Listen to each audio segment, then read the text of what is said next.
বন্ধুরা, কেমন আছো সবাই? আশা করছি সবাই খুব ভালো আছো, আমিও ভালো আছি। তো দেখো, এখানে আছে আদা, আলু, এখানে কড়াই টড়াই সব বের করেছি, কারণ আজকে কার্তিক পুজো করব।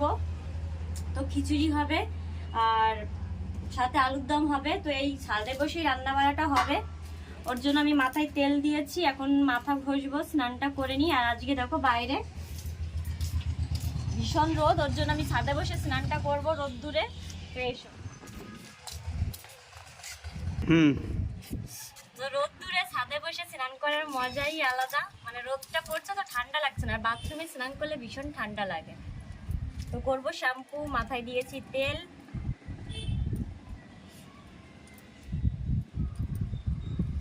তো গায়ে জল দিই, দেখি কেমন ঠান্ডা। ভালোই ঠান্ডা আছে।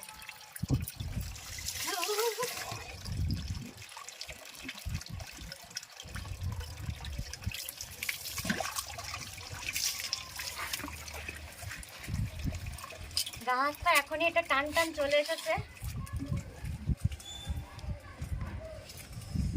আগে শ্যাম্পু দিই, চুলে প্রচন্ড তেল কাজতে পড়ছে। ধুলোর কাজ করেছি, ধুলোও পড়েছে। ও বাবা, তো বিশাল ঠান্ডা।